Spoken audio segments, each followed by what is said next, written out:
Hello, everyone. Welcome once again to the Focus Weekly session for ethics. We are going to take up some newspaper article from last week and discuss them from the perspective of ethics, integrity, and aptitude. The first article that we are going to take up for discussion is this.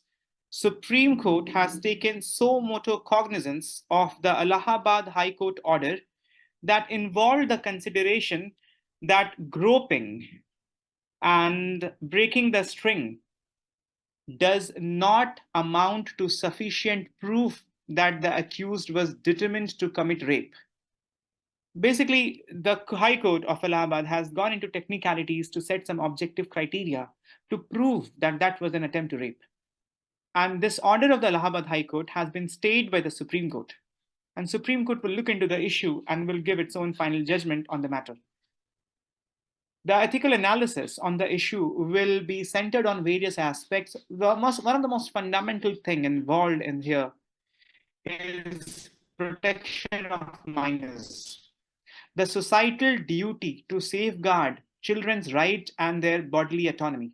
And the question is, does the reducing of the crime by the Allahabad High Court from the attempt to rape to assault, does that violate the overall societal duty to protect the younger generation? And if you look into the case, this is contradictory to the established ethos and the norms that we have with regard to protection of children's right. Kailash Satyarthi, the Nobel laureate, the famous child right activist in India, always has emphasized on societal duty to prioritize the minor's safety. The POSCO Act reflects the Justice J.S. Verma Committee's child-centric ethos. You would remember, or you must have read in polity about the Justice J.S. Verma Committee that was set up to look into the matter of adolescent crimes. And should they be tried as an adult if they commit heinous crime? And POSCO Act, that reflects the ethos of the Justice J.S. Verma Committee's report, is based on child centricity. And the High Court charge reduction, that seems to be contradictory to Amartya Sen's approach of capability to safeguard agency of child, independence, autonomy of child. So this kind of judgment goes against the idea of protection of minors. It is also reflective of gender insensitivity in judicial interpretation of the intent. There's a question of gender sensitivity. Is that being applied by judiciary? And the High Court's narrow interpretation of intent to rape reflect the outdated or gender insensitive legal reasoning. This may also reflect a systemic biasness, trivializing acts of sexual offense that will have harmful stereotypes that minimize non-penetrative sexual violence. And this goes against the advancement that has been done in the legal system, especially the sensitivity shown in the Vishaka guidelines. The sensitivity shown by Justice Leela Seth's her judgment. Justice Leela Seth, she was the first woman judge of the Delhi High Court. And later also, she became the first woman chief justice of any high court in India. And she expanded the rape definition to include non-penetrative acts as well. And she upheld a legal principle that the law must uphold inner morality. That's there in the law. The judgments, the judges have duty to uphold the inner morality. The inner morality of a law is protection of human rights. And in this context, children's right. So getting into technicality and being lost in the oblivion, that should not be the approach of judiciary. In the interpretation of the intent, many a times, many of the judges rely on the witness account rather than technicalities. And this liberal interpretation, or rather insensitive interpretation of the intent, this also goes against what the ex-Chief Justice of India, D.Y. Chanchud, used to advocate contextual realism. And that must also be applied in assessing the sexual violence. There's also an ethical responsibility to expand the ethical standards. The ethical standards in any realm, judiciary or otherwise, must be gradually expanded. And I gave this example of Justice Leela Seth. She had brought in many judicial innovation to bring sensitivity in the judicial judgments and bring a principle of gender sensitivity, which is now a laid down norm in Indian legal jurisprudence. But that was started by Justice Leela Seth. So that expansion has been done. Judiciary does expand its standard. For example, introduction of PIL. That is expansion of judicial standard, the standard of right to judicial remedy. So the expansion must also happen with regard to gender sensitivity. There's a question of public trust in any public organization, public institution. And if people perceive the courts as lenient towards the sexual offenders, that is going to erode the public trust. The sole motu cognans of the Supreme Court signals ethical urgency to correct a potential judicial overreach or the question of judicial misinterpretation by the Allahabad High Court. Many of the jurists, they are of the opinion that the institutional legitimacy that is directly derived from perceived fairness. So judgment like this, that erodes the perception of fairness and that brings the perception of siding with the powerful sexual offenders. This also brings to the fore the discussion of legal obligation and moral obligation. You have to understand that the courts have to work with laws, and laws are objective in nature. And to be fair to the Allahabad High Court, you can also look at the instance by the lens of the court attempting to give a legal definition of attempt to rape, to provide some objective criteria to determine the intent to rape. And that is not bad of an idea. So the question is that should you be enforcing strictly the legal definition, if and even if you should try to attempt to have one, or the imperative should be to protect the bodily integrity of children, especially girls. So should the law prioritize technicalities over the ethical duty to deter the predatory behavior by the sexual offenders? One of the greatest legal jurists of modern time, H.L.A. Hart, he debated law's limit in enforcing morality. And there is moral duty to protect bodily integrity, and that outweighs technical intent. So law based upon technical and very objective criteria that will always have limitation in enforcing morality. And that's why in the previous slide, you had contextual realism or the idea of complete justice. So this High Court's rigidity goes against another legal luminary from India, N.R.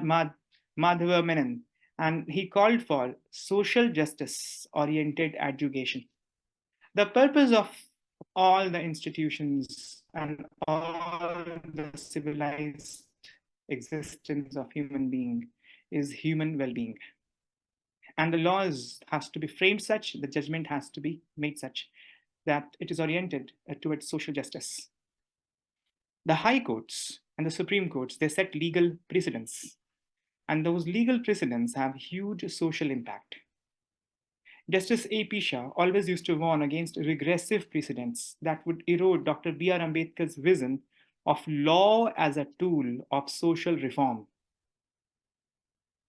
And it has been recorded by many human rights activists and lawyers like Sherry Booth that the judicial outcomes are the tool for deterrence of gender violence.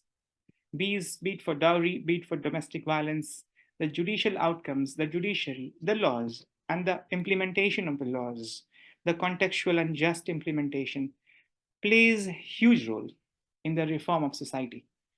And in that context, protection of gender violence, protection from gender violence. So in the context of what we are seeing for Catherine McKinnon, Amartya Sen, legal formalism and evolving ethical imperatives. And Supreme Court intervention in this case highlights that there is requirement of institutional integrity that bridge the gap between the rules and justice.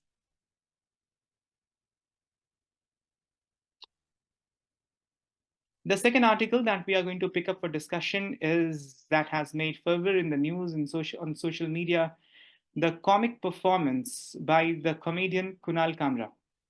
And there's an editorial in the Hindu, no comic relief. The performance that has been uploaded recently in March was done in January. And after the upload of the incident, there has been alleged hurt of sentiment, and vandalism has been done in the hotel of Mumbai where the performance was done.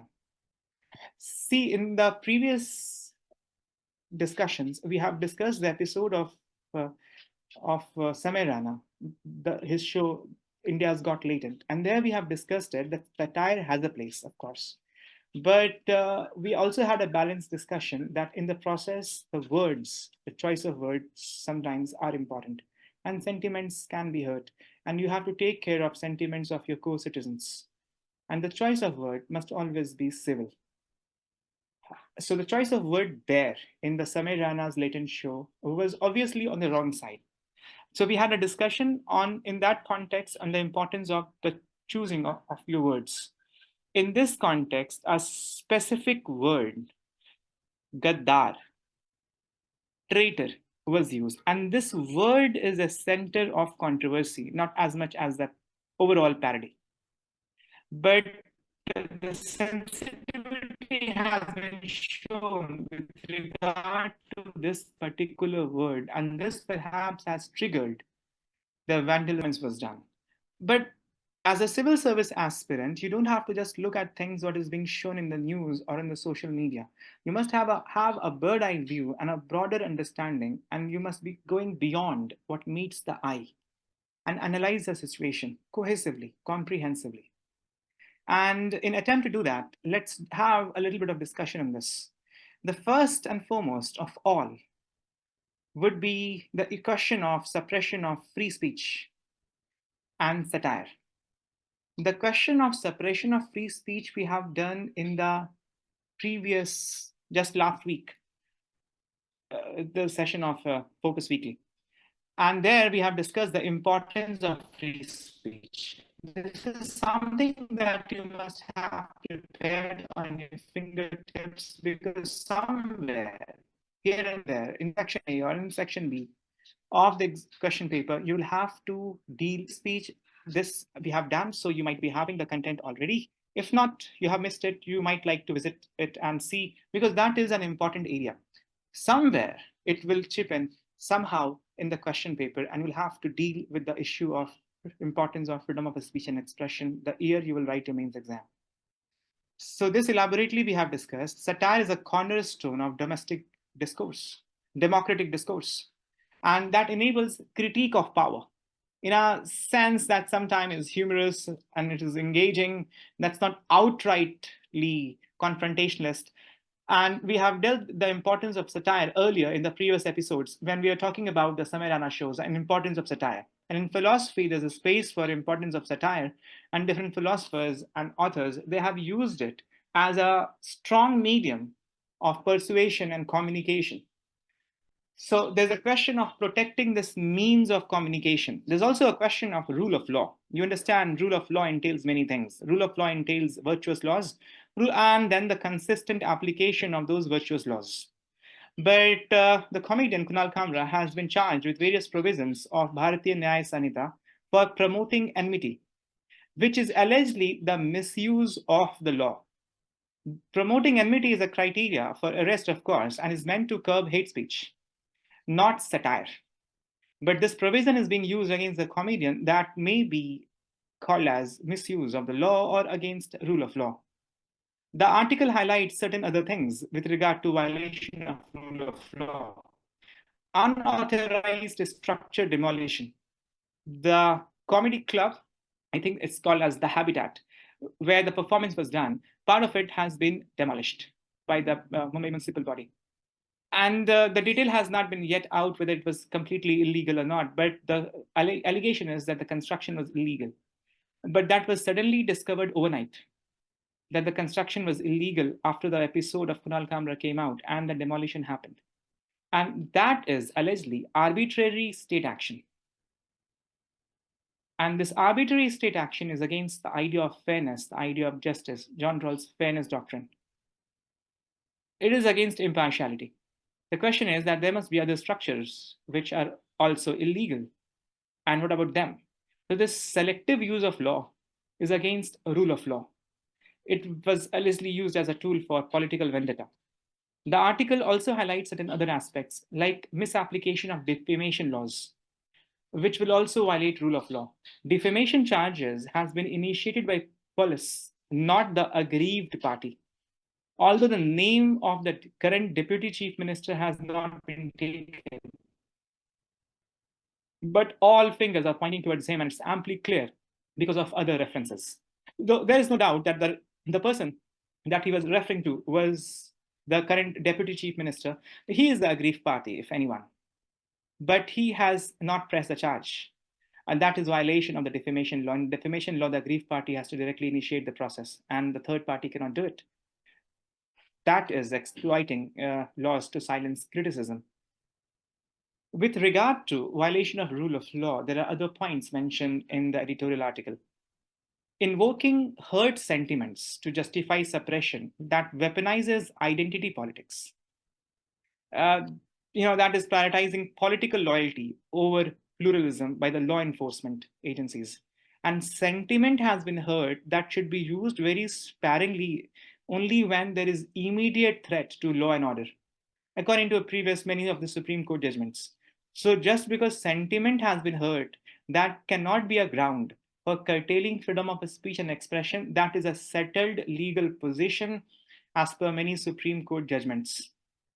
Violation as retaliation, the vandalism that has been done, that is retaliation, and violent methods have been used as retaliation that violates civic ethics.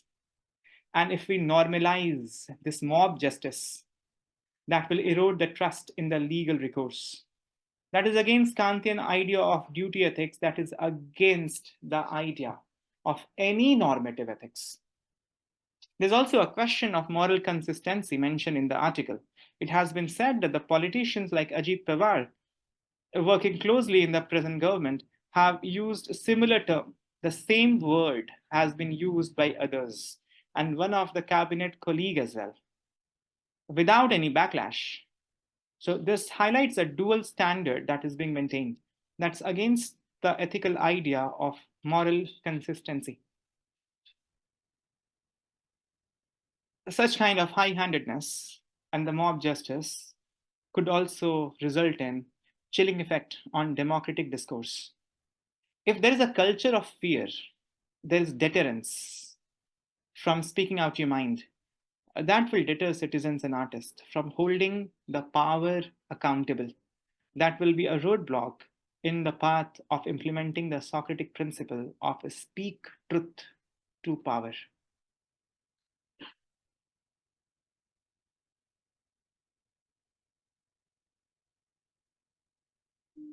It also has been said that it is a duty of the state to protect dissent. We have on multiple occasions discussed previously the J.S. Mill's harm principle. And unless the speech incites direct harm, the person must be free to exercise his freedom of speech and expression. So the core idea that is there in this issue is power versus accountability. The state's duty to protect dissent, to protect liberty, to protect the constitutional right, freedom of speech and expression of the citizen. It's the state's duty versus its inclination to shield the political elites. That's a dilemma. That's a catch-22 situation for the coalition government. Law versus ethics. Legal misuse, alleged misuse at presently, unless the court judgment comes and the court reprimands or the court upholds, whatever the court does, till that time, things have to be said as alleged misuse of the law, ethical imperatives to uphold free speech. Law and ethics. One side, you're doing things legally, but there might be misuse of the legal provisions as well. We have to wait for the court to give the ruling to pass judgment, and as aspiring civil servant, you always have to maintain your neutrality. Look at things from all sides and don't make up your mind till the courts have made up your mind. That's the way you should be living if you want to work effectively as a civil servant. Mob justice versus rule of law. This vigilant intimidation versus procedural fairness. These are the important issues concerning the Kunal Kamra episode. And to look for the solutions in philosophy and moral principles, we must look at the principles of Socrates for critical inquiry, for asking questions, speak truth to power. The philosophies of J.S. Mill, the harm principle, the importance of free speech, and John Rawls, fair institutions. In application of the principles, the institutions must be fair. In this case, the institution, the law enforcement. Only that will lead to just society. Now, I would like to present to you one of the very often quoted anecdote, a story from the life of Abraham Lincoln. Abraham Lincoln, when he started his political career, one of the opponents of Abraham Lincoln, he said that, let me remind you, your father was just a shoemaker. This was intended to be directed as an insult towards Abraham Lincoln, to mentally destabilize him, to cause emotional fervor in him. But Abraham Lincoln used his emotional intelligence. He remained calm and maintained his dignity. He said, "You are correct, sir. My father was a shoemaker, and I'm proud of him. His work was honest and honorable. If there is any pair of shoes he made that you are wearing and they pinch your feet, I would gladly take on the responsibility of repairing them. Though I am not, though I am not that skilled craftsman as he was, I did learn a great deal from him, including how to stand firmly on principle."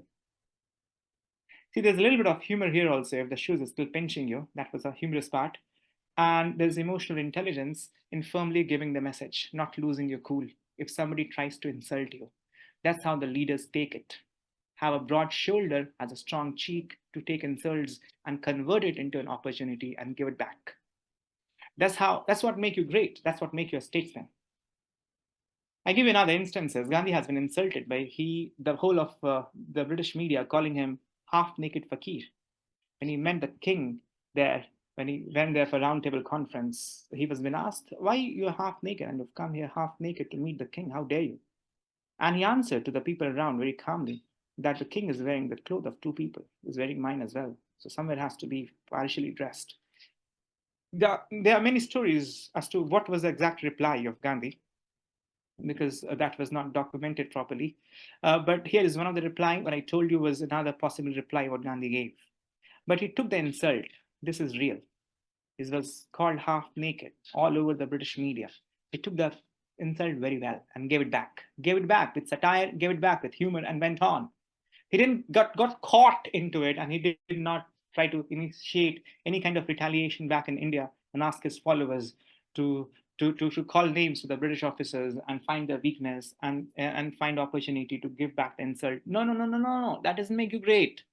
Look at what Nelson Mandela did. Nelson Mandela, was criticized with the blacks, large faction, for negotiating with the apartheid leaders. And he was also, he also had to be at the receiving end of anger for protecting the rights of the whites after he became president. But he responded with grace, with calmness, calming the blacks, and also showed magnanimity towards the white. And he said, if you want to make peace with your enemy, you have to work with your enemy. And he turned the haters into the lovers pretty damn fast, both among the whites and some of the blacks. He modeled reconciliation. What he did in South Africa is taken as a model adopted by the recent Prime Minister in New Zealand and others for reconciliation, turning critiques into collaborators. And you know the stories of the jailers in where he was kept for 27 years. For large part, he was kept in pits, and he called them for his presidential oath ceremony. So you do not, your haters, your perpetrators, violators of your rights, there's a way as a leader to deal with them. Manmohan Singh was insulted heavily by many of the ministers currently in office, the media. He was also named as Mon Mohan, and he said, I respect the right to dissent, but the history will judge me kindly. That was a graceful reply that he gave. That's how the leaders take it. Emotional intelligence is the fourth chapter in the syllabus, and there has to be application of emotional intelligence in administration. And there are four aspects of emotional intelligence: self regulation, not allow yourself to get angry; social skills is a fourth component that we generally take. You cannot have social skills, you cannot have relationship management, you cannot know, figure out, and then implement the right course of action unless you have self-regulation, you control your emotions. And that is a crucial aspect. And the detailed discussion on someday we'll have on emotional intelligence. But in theory, as part of your preparation, when you deal with this topic, you understand that this is how you have to be. It's an important aptitude that must reflect in administration for effective administration. The third article that we're going to take up now is this: panel begins in-depth inquiry, visits residence of High Court Justice. You would be very well aware of the presently ongoing controversy of the one of the Delhi High Court judge, and the whole thing is under investigation. So, but Justice Verma has been stripped of his judicial responsibilities for now. But as some of the lawyers rightly and some of the activists, they are calling it too early for calling taking of taking. The investigation is still ongoing. So neither I'm going to take the full name of the judge, nor I'm going to discuss him in person till the time Supreme Court Inquiry Committee settles up the issue. Taking up the responsibilities, stripping someone of the responsibilities until the inquiry is pending is not a new thing. And many a time they also are exonerated. But this prima facie, I have to tell you, prima facie, it seems to be a serious issue. But till a person has been declared to be guilty, the person must be deemed to be innocent. That is the idea. That's the thing. That's the way we expect the judges to treat us, and that's the way we must also treat the judges. So, not discussing the judge in person, I'm going to discuss something else. A stash of cash was found, and later on it was discovered that the cash was burnt, and the burnt cash was disposed. Some of them has been still recovered. Inquiry has to be there as to from where the cash came. The judge has to say that he has nothing to do, nor his family, with what the cash was doing. But the prima facie investigation has shown nobody can enter into the compound of his bungalow. Guards are there all the time. It's not possible for someone to plant it. So the possibility of foul play has been initially at least ruled out. And it must be someone from the family, maybe or may not be with the knowledge of the judge, that the cash has been there. So on this prima facie investigation and sense, he has been stripped of his judicial activities, responsibilities. Never mind. The thing here is cash. Cash was there in the bungalow, and cash must not be there. Cash must not be there. And why the cash must not be there and the presence of cash, that's an issue. It's a big ethical issue. I'll discuss with you using some of the ethical theories. A high court judge plays a very important role in justice delivery. Very, very important role. And we'll talk of him from the aspect of Socratic idea of a good life. What does that entail? And Platonic idea of philosopher king. The sovereign authority, the people at the powerful position, that the kings and the nobles, currently they are the political representatives, the executive, judiciary, legislature, they all will be in the category of the kings and the nobles, the philosopher king of Plato. And some other ideas of Kantian deontology, Rawlsian fairness, and Machiavelli's The Virtuous Prince, or Kautilya's Raj Dharma. It violates these principles for those in the powerful position if they are seeking cash, if they are seeking personal gain, if they're serving personal interest. According to Socrates, there are many ideas of good life. Good life is virtuous life. Virtue comes from knowledge. Knowledge is equal to virtue is one of the important principles of Socrates. Good life is thoroughly examined life. Examination has to be done through questioning and reasoning. And through examination, we gain knowledge, and knowledge gives us virtue. Socrates says that good life is also a happy life because practicing virtue gives us happiness. And there's an important thing in the whole scheme of the idea of good life, that good life is also contented life. And they all four support each other. If you take any one of them, other three are going to collapse. If you remove questioning and reasoning, you cannot seek knowledge. If no knowledge, no virtue, no virtue, no happiness. No virtue, no contentment. If you don't have virtue, you'll be looking for amassing wealth, you'll go in a wrong direction, corruption. What protects you from corruption is virtue. So if you remove any one, the other three also going to collapse. So a good life will be entailed by all three. If you're not happy, if you feel depressed, you won't do charity. You won't have innovative ideas in your mind to implement your knowledge, to develop wisdom, innovation, imagination, leadership. You have to be in a happy state of mind. So you can think accordingly that if you remove one, the other three are going to get collapsed. So all of them have to exist together. In the current scenario of the case, the focus has to be on contentment. If there is no contentment and the presence of cash shows the absence of contentment, there is going to be problem. The problem would be many problems. If you do not have contentment, it is suggested that it is impossible to act virtuously. The idea of integrity is to give effect to ethics always, always, even in adversity.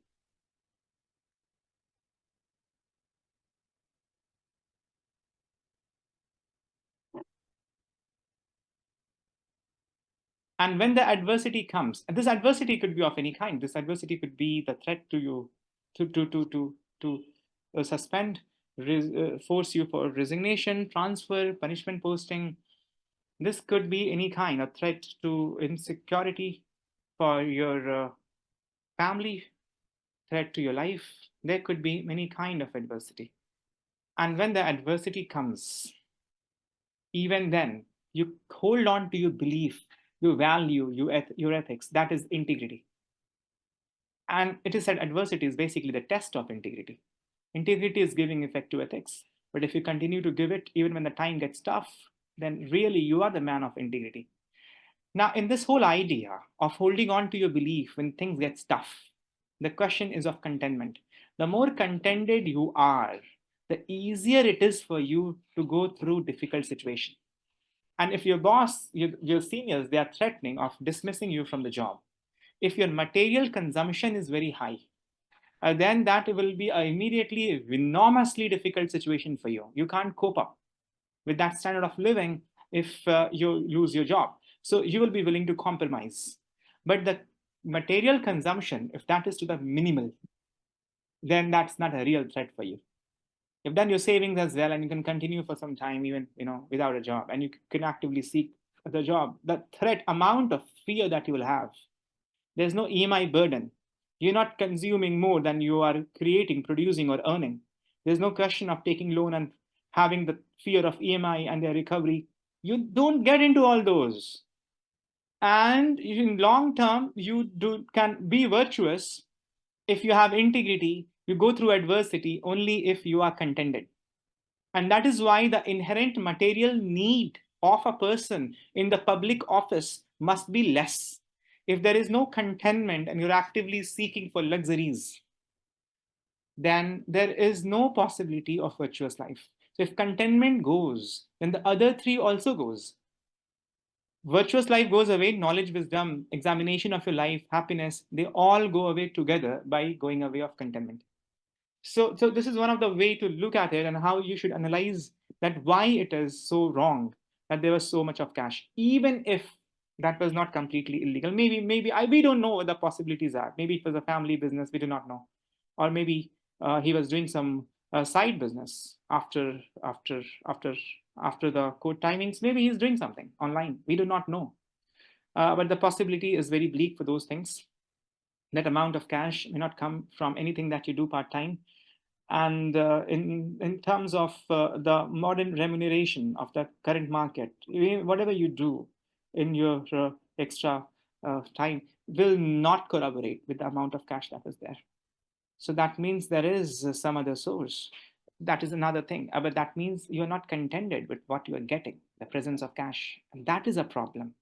That's a deeper psychological, philosophical issue, that it's not where the cash was from. The question is, why was there any cash, legal, illegal, anything?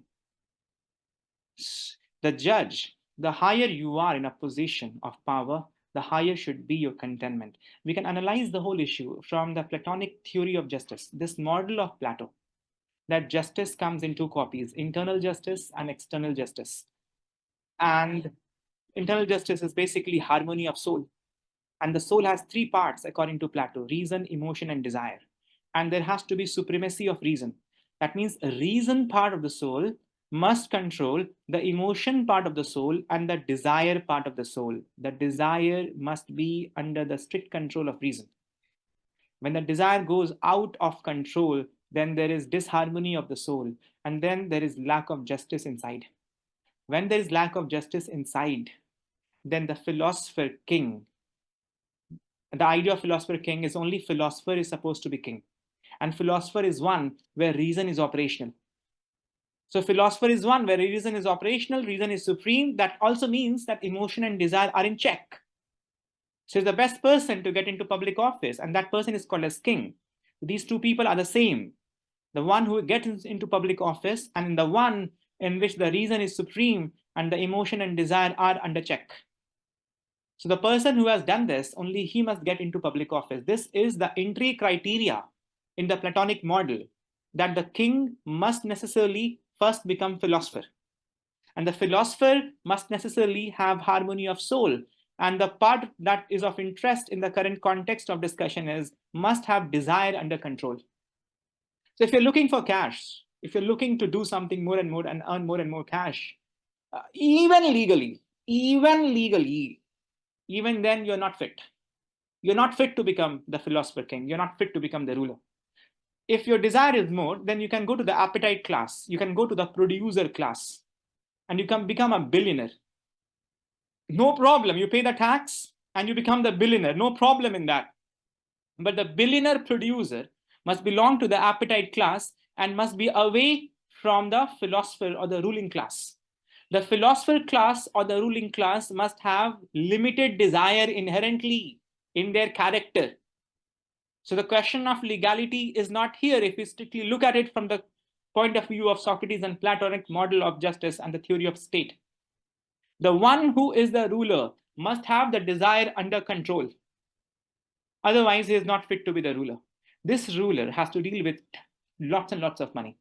You know, in the taxation cases of Vodafone and other cases, in the cases of merger and demerger, the money, the amount of sheer money is so high, and yet the salaries of judges are so limited. And in that case, if you do not come into the office by your limited desire, looking at all the tunes of money that you deal with, that's going to be difficult to keep your temptation under control. And instead of serving public interest, you will start serving your own interest. And that model is going to crumble pretty damn fast.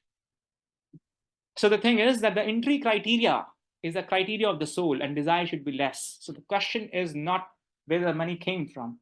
The question is really why the money was there. There is a third lens that I'm going to give you to look at the thing, this issue from. This is from your syllabus. In the 7th chapter, the title of the chapter is Probity in Governance. And in the title of the chapter, after that, there's a colon and their topics. The first topic of the 7th chapter is concept of public service. And this is the first thing that you have to get in order to work out the other details of the 7th chapter. Other details like transparency, like RTI, code of ethics, code of conduct, citizen charter, work culture, anything going to work from the list if you have concept of public service. If you do not have concept of public service, that you have come here for service, you're not going to work with RTI. Why will you work for RTI or citizen charter? Why? Why will you follow code of conduct? unless you're determined, unless you have cognitive preparedness that you have come here for public service. And that entails something. One, it is service, and two, it is for public. And service must necessarily have the concept of selflessness. Without selflessness, you cannot work for others. For everything you do, if you're looking for your own cut, if you're looking for your own return, to fulfill your own desire, you will not be as effective of a public servant, and your role of a public service, giving due to others, service, justice, will not be fulfilled. So you necessarily must come with a preparedness of selflessness. And that is the fourth component of good life of Socrates that we just did. That is contented life. Good life is also a contented life. That's what we did for Plato. The harmony of soul requires necessarily desire to be under control, controlled by reason. And that's the concept of selflessness we are looking at the same thing. All the three things are the same thing. So unless you have those, you're not prepared for service. You're not prepared for service. So that's the idea. That's the idea. And that's the discussion I wanted you to have. And this is why you have to understand this, that this also appears in other occasions. And you'll be reading many articles on this, that the IAS officer has been spotted in the luxurious car or using luxurious services, 5-star hotels, this or there. He commonly goes there. And then the debate springs up. And people are on both the sides. So what? People ask, so what? The salary of the IAS officer is less, but maybe he has family income. And if the father has gifted the luxury car, what's wrong? What's wrong in using that? The answer I have given you, it is wrong. It is absolutely wrong. It's not the question of legality, it's the question of your soul. Do you inherently have less desire or not? Do you inherently have contented life, lack of materialism, away from it, or not? Have you come into service with the idea of public service or not? That is the question. And it's not about where you got it from. It's about your internal self. Are you prepared for service or not? And those things shows you're not prepared. You're tied up in materialism, and that will push you back. The fourth article that we're going to quickly touch upon is this: India is India is the safest place for minorities, says Union Minister. Well, I have not attempted this article critically. There are certain instances and the global reports that can suggest otherwise, but I'm not interested in that right now. I'll be taking this opportunity to highlight some philosophies and moral principles with regard to safeguarding minorities. And you understand the Indian constitutional provisions from Article 25 to 30, from where we draw the concept of secularism, pluralism, affirmative action by the state, and the state guarantees minorities right to religion, culture, and education. This is the constitutional ethos with regard to protection of minorities. Dr. B.R. Ambedkar's vision of annihilation of caste and minority safeguards.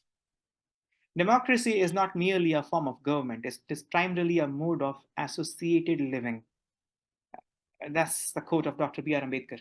The idea of sarvodaya, welfare of all, the idea of sarv dharm sambhav, possibility of existence of all dharma. Dharma not necessarily means religion, it could also mean religion. Dharma could mean principle, ideas, but equal respect for all religion, possibility of existence of all religion, the idea of anekantavad, possibility of existence of more than one truth, and hence respect and tolerance for all truth. That is against the concept of majoritarianism. The idea of veil of ignorance of John Rawls is also very suitable with regard to this idea of protecting the minorities, because the John Rawls veil of ignorance suggests that you have to ensure fairness as if you were born into their positions. You wear veil of ignorance, you forget who you are, where you're born with, as if you could have been born in that place, in that caste, in that religion, in that region, with that culture. You could have been there, and with that mindset, you have to protect that culture. UN Declaration on Minority Rights, that is legally binding and legally binds a state to protect minorities, minority identities. Rabindranath Tagore warned against nationalism excluding minorities. He advocated heaven of freedom for everyone in Gitanjali. We have the concept of Swami Vivekananda, all religious paths are to the same truth. Or the idea of Jyotirao Phule, education and unity dismantle caste oppression. Or Universal Declaration on Human Rights, all humans are born free and equal in dignity. And that dignity must be maintained. And from where the dignity comes or how can it be maintained? Dignity comes from ability to make choices, take decisions. Meaning practicing liberty, freedom, autonomy brings dignity. And that could be religious autonomy, cultural autonomy as well. The idea of Bhakti movement, Sufi movement in India, the idea of Kabir, God resides in all. Caste and creeds are illusion. The idea of Nelson Mandela, no one is free until the oppressed are free. The idea of, same idea of Antodaya of Gandhi, idea of unto the last of John Ruskin. Confucius idea, harmony thrives when minorities are respected. The Ubuntu philosophy of Africa. The bundle of many philosophies from Africa is together called as Ubuntu philosophy. I am because we are. There's a shay you must have heard. क्या हम ही हम हैं तो हम हैं, क्या तुम ही तुम हो तो क्या तुम हो. The existence of one is dependent upon all the rest. So it's collective humanity over exclusion. Or the idea of Periyar, rationalism and self-respect erase caste hierarchies. You can use these as the reservoir of your content when it comes to protection of protection of minorities or the question of inclusion, etc., etc. With that, we end it. If you have any question, you can post that in the comment section.